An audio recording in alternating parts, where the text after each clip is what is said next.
ꯁꯣꯝ ꯇꯥꯕꯤꯕ꯭ꯔꯣ ꯕ꯭ꯔꯣ ꯃꯣꯟ ꯁꯦꯒꯥꯏꯕ ꯎꯔꯦ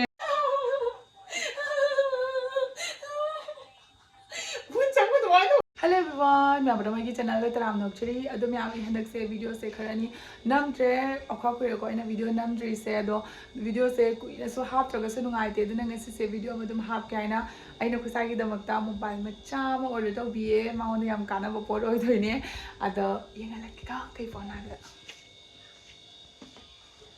सिसे Actually, this is a mobile man, but the mobile is not there. So they said that we massage on the bagi, we were putting because when Mukwang is a jing jing jing jing loud, I know could then I try to get it over. It has to be when they take it. The Lloyd Doctor side is a mobile higher. Only and my reaction come out of yin and simiam lao. I know my the lady puts a Kazikina Tehumra, a dog. Because I get them the lady with the young satinelli. I know among the video that because I get them became lady there, have the two Mabanimiam to the Inamagi the young lady. Sisina mobile macha actually the mobile dete ado yenga si magi reaction da sila som tabi bro mon se gai ba ure mon se gai ba ure sidla surprise manu se papa do pio yeah papa do ayo Fazendo pio ano papa da Fazendo pio papa da Mobile masang lebi no unit mobile pa hen yada we Mobile masang mai na gift bi bedo Dance massager ni sidi Dance massager ayo kai pono na mukha bro easy ai na nangi da makta gift bi se kyam jam enta haro phone na pa bro ne I want to take massage to ko luai na ngai ta suru tak pado tak ta na bagi ta magta assist se khang ba khogi singli gi mari phau ba phatna chesan baga chesal laga chingtat pado aha ma ki review da hai ba singli gi mari phau ba chesal laga chinge ekdam khut ka se ekdam mana ka to ka masam to ka ha ga nu mi ado mi am yeng asi ko oi bra na oi ba ta ga di mi am su dum lo ba yai oi ba ta ga di lo ra no ado ai hojik ta ga ulak ya khoi sai da karen ching mari khong bra du do tabra Karen ching mani. Ay na nga tag to kura ka kan na ching dito na Karen. Huh? Massage to yo kamay to ge. Massage to dito ni ko ako gini makut kasi lao ching nga ni kamo massage to ko gini relax mo din bang hatang mo din nungay to ni. Karen ching mani. Kay no unboxing ka to uring atan ko man nang diri ay makadrin suba ay am ta ching han ga na ra ka kadrin suba. Kay puchay lagan ta ching lo. Ay to ura nang atan na ko ba. Gum. Kinam to ni. Jam hai pa singbra mana ga hibe hinjan gari ne ay na pi gan har ga mafun ye heno ma kidra nang kain sing de ja sing massager ni sing mani khungbra massage to jani kino ha ma sing mani edi to ra karen jau karen kai sing dino sing mani ko sai ma kok chi na tu adagi agar gi massage se ma kok kan na to le ramina jikte kai no kya ma jan gai no na khu tu ki jadre nang bu mari ni du mai rang ai do phaja thamu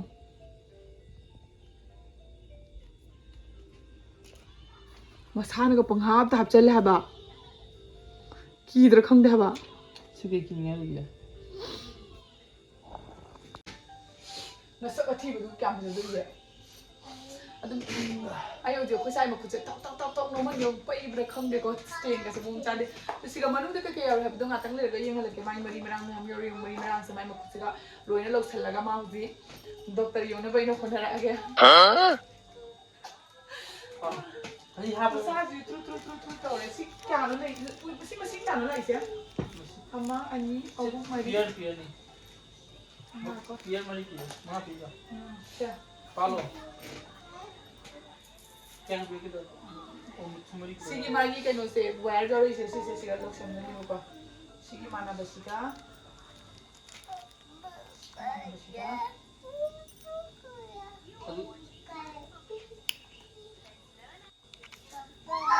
Sabi to papagi ko kuche iske gamta ta ki jadra basi sam chau bu nang karen ching ani mana en ki jamna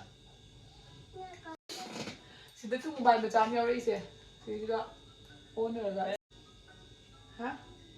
Sama kunyah juga saya nampak ni. Kya? Kara makhalgi massage pami hayo. Nasi dagi na ngon massage to ge haya roina. Kara makhalgi massage. Jenge kama kamu. Siga leire makuna duk duk suba. Smash mai khot Tahu ba. mau tu. Hai na kya ba? Amana smash mai nei ba. Amana koto thada ba. Amana hai suba. Amana tiu. Chat pakar ba pami. Kora gaya? Oh. A B N U itu. Asiga leire e. Tadi mana maksudnya? Tunda yo ni sia. Siapa tu hai gali dua? Mama ki sai ni ya. Nang ko ni tari ka tura. Okay. Masa hai gali ba? Hai ki sai ni nang ba. Ka ta pha pura. Ni kisah tu kalau lu bilang mana tadi ni? Hai ki sai. Sida leire ba ko siga e b na lei se. Siga amana a da pali ne amana b da pali ne ba high ho hen ba low hen ba ngon le. Kara mo ngi tari ai no di tari number 1 ni smaya pop fu boi do. Ku tu bi ma than to iro. Hai ki sai na. E gi sina siga plus se dang bulan do. Wah! Kita udah pada. Kau tu no, kau main lo tu no. Macam apa kali dah? Mau buat apa kali? Siapa? अदु ma'am से अगारुगी multi functional TENS massager कवे सिगी massager सिगा कोई काना हक्चांग काना बसिंगदो इना लोइनसु यावरेबको अदु माइ पैकिंग से मनुंग द कमाय तौरी हायरगदी सिगा अहामद मोबाइल मचा दुमाय तौब अमा यावरे असिगी मिसिंजर थौबनो पांगथोक तोइनी मसाज पेड यावरे मसाज पेड से मंगा लाए मचादगी अचौबदगी पुनो पुल्लगा अदुगा असिसिना कोगी पेड वेयर नि वायर सिगा कनेक्ट तौदोइने बा अदुगा यूएसबी केबल मचा मा यावरे अदुगा मकोग लोन थंगबसिगा ऑन ऑफ लेरे साइड ता यूएसबी केबल नमजलगा हयेंग कोना बेड मोबाइल आईडी सिगी पे मचासे चार्ज तौनबगी ओइदोइनेबको अदुगा इंटेंसिटी एडजस्टमेंट बटन अनि यावे ए बी वायर अनि हाबनबगी सुको अदुगा सिगा मोड माइदी मखन की लेबा मसाज सिंग से एम सिगा मेलगा मोड से चेंज तौदोइनी मखन की नंगना तौनिंगबदो ए माइना लेबा सिगा मेलगा टी सिगा लेरगना नंग टाइमर से सेट तौनिंगबे याय 30 20 60 दुमाइना अदुगा साइड साइड लेरिसिना कर्म मखनगी कर्म मोंग द तौहनिंग हाबतो अदुगा लेरेको अदुगा सिगी मसाज पेज से कोई हक्चांग दा दुम माई रांग से लौथोपिरगा दुम नपकनिको याम साथिना इजी ओइ सिनाबदा येंग मतम दि खतंग वागद्रका खलमिबको आइसो अदु सिनरगदि केसुम नुंगाय तबदो ओइदि याम साथिना दुम खुद खुद दुस माइ नपसन बिरनी अदुगा दुम वायर ऑन तौरनी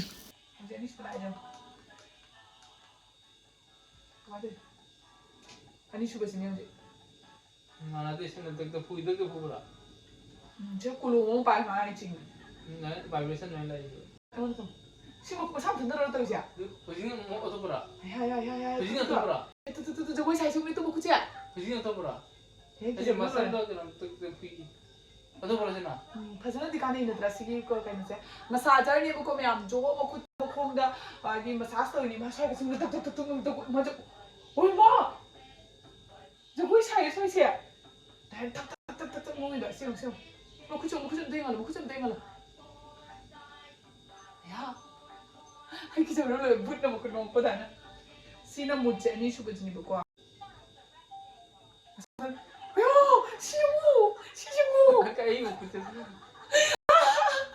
Siapa? Mau क्या रंग किस पे क्या था मेरा? Hukum dah. कल गई. Kapal ya. Say, nak buat tak dah? Nanti kemana tu ni ya? Mama, hai kita mana? Hai kita mana jauh itu ah? Itu macam tu bapak ibu buku sih betul. Itu bapak ibu kucing ya? Macam tu ni gitu sih.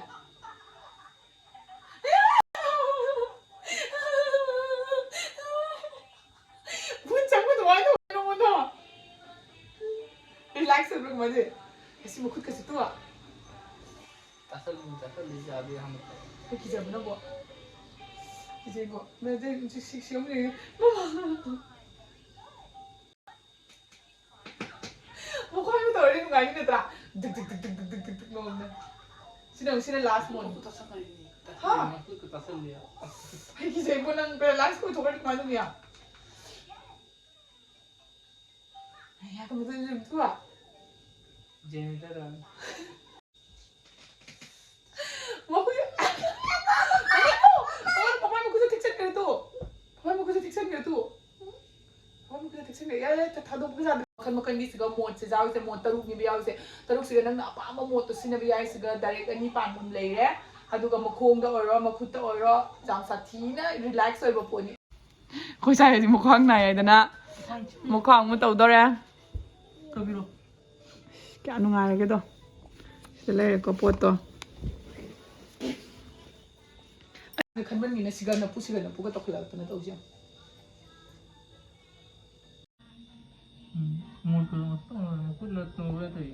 그대가?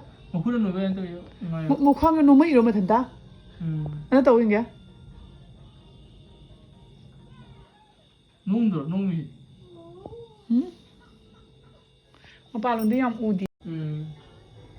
응? 야르세 giờ cái giờ nó nè 또 그들아 cái tàu tôi cái vậy tôi tao có gì tao lộ 하 mà cứ người khai vậy tao đi con đi